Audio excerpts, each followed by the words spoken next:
Masuk ke fase berikutnya adalah fase atau tahapan perkembangan intimasi. Ya, intimasi umur 20 sampai 30 tahun. Ya, ini sudah masuk ke bangku kuliah, sudah mulai bekerja, yang sudah mulai bekerja. Ya, di sini kalau sudah masuk bangku kuliah sudah mulai lirik-lirik, ya pacar, ya. Karena memang demikian. Bahkan yang belum punya pacar juga jangan merasa rendah diri gitu kan. Di sini harus intimasi berarti harus punya pacar. Saya sering katakan di kelas, bukan maksudnya harus punya pacar tetapi punya teman akrab, tempat di mana dia bisa mencurahkan isi hatinya. Ya. Itu istilah sekarang BFF, Apa best itu? friend, Ah, best friend forever. Oh, gitu ya. Saya aja ketinggalan tuh istilahnya tuh. Nah, itu harus ada gitu, harus muncul, ya. Dan rasa intim ini menimbulkan rasa ingin memberikan sesuatu kepada orang lain, ya. Waktu misalnya Bung Sam punya pacar, ya, pasti ada sesuatu yang dibawa waktu bepergian, pasti ingin bawa sesuatu, Yeah. tapi mungkin lebih mahal buat pacar dibandingkan yang lain. Pasti kan? Betul. Karena akan seperti itu, ya. Yang nggak punya pacar begitu pulang ke rumah kemudian balik lagi ke asrama sudah mikir, oh iya, teman-teman asrama saya si A, si B, si C, saya pengen bawain si A, si B, si C ini misalnya. Ya nggak mungkin dia bawain satu kampus, ya pasti dia akan bawain pada orang-orang terdekat, ya. Nah, kalau gagal maka orang ini akan selalu menyendiri, tidak bisa memiliki hubungan yang baik dengan orang lain, ya, bahkan sering ganti-ganti pekerjaan. Ya, jadi jangan kita sampai berpikir wah hebat ya ganti-ganti pekerjaan. Ya, itu akan menjadi tanda-tanda besar kalau misalnya kita melamar di pekerjaan berikutnya. Kenapa kok bisa sampai nggak betah? Berarti ada sesuatu, Ada masalah ada komitmen, masalah intimasi, komitmen, intimasi, ya. Dan sering menyendiri, ya. Akhirnya mulailah si Kunto Aji punya lagu keluar sudah terlalu lama sendiri. Iya. Berikutnya umur 30 sampai 65 tahun, yaitu tugas perkembangan generativity, ya, yaitu mempersiapkan hidup generasi berikutnya. Waktu kita sudah berkeluarga, kita mulai berpikir bahwa saya ini rumah kontrak, saya harus punya rumah sendiri, saya harus punya ini, saya harus punya ini, karena mempersiapkan apa? Untuk anak, ya? Untuk anak. Mulai apa, memikirkan, oh ya, tabungan untuk pendidikannya, tabungan untuk ininya, itu semua demi anak. Ya, kalau Bung Sam ingat waktu sebelum punya anak atau sebelum pacaran lah, uang pasti buat kita sendiri. Betul, betul. Begitu udah punya istri, Iya. untuk istri. Untuk istri. Begitu udah punya anak, nggak mikir. Untuk anak. Untuk anak kadang-kadang kita mikir kan, kita mau beli baju juga ya masih bagus. Tapi yang dipikirkan selalu apa? Iya, anak. Itu memang benar. Memang itulah tugas perkembangannya. Generativity. Dan individu akan merasa puas dengan apa yang telah dicapai dan berkontribusi kepada orang lain. Jadi dia puas begitu dia kasih kepada anaknya, walaupun dia pakai baju yang lama, dia puas dan senang sekali, ya. Orang yang tidak bisa melewati fase generativity, maka ini berlanjut yang tadinya dari intimasi generativity, orangnya tadi sendiri, sekarang dia apa, mikirin dirinya sendiri aja. Yang penting gue, nggak mau orang lain mah bodo amat. Gitu, ya. Senang dengan diri sendiri dan tidak memiliki perhatian untuk kesejahteraan orang lain. Di fase yang terakhir adalah fase umur 65 tahun ke atas, ya, dimana tugas perkembangannya adalah ego integrity, ya, ego integrity.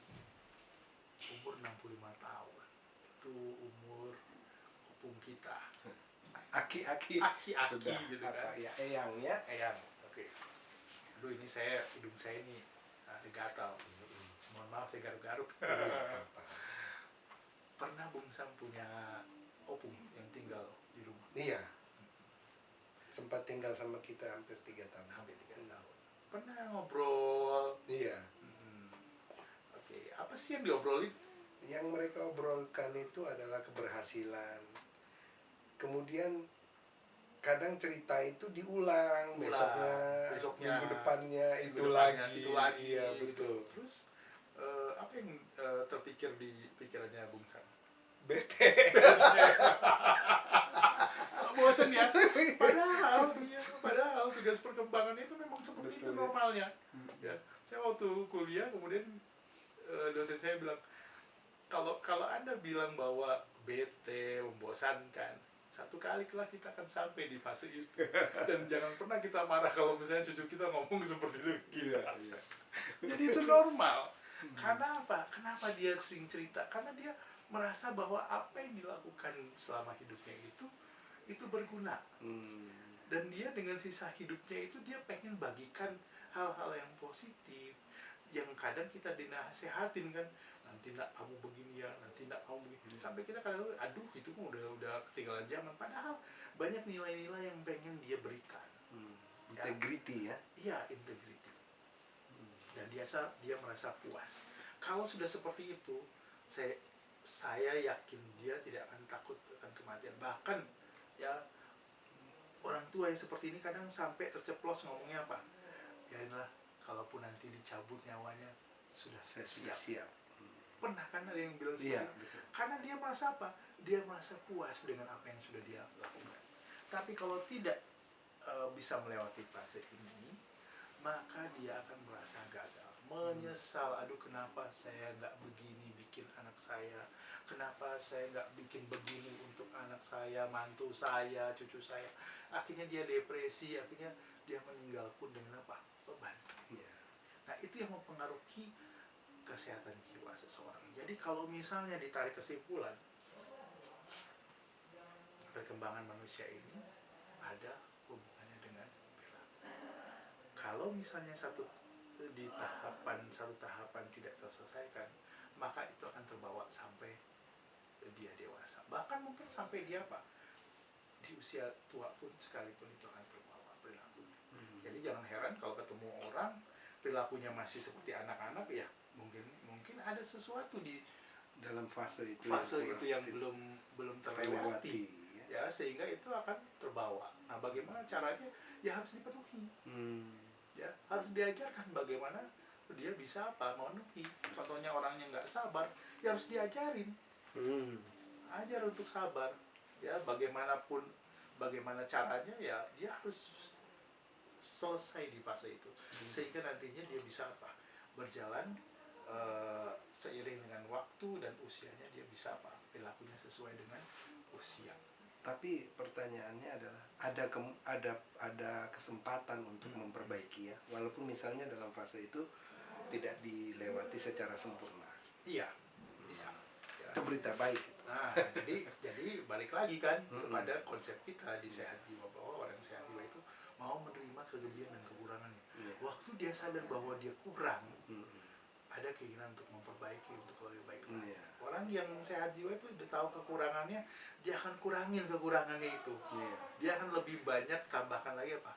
Kelebihannya. Seperti itu. Ya. Oke, Bung Sam, gimana? Baik.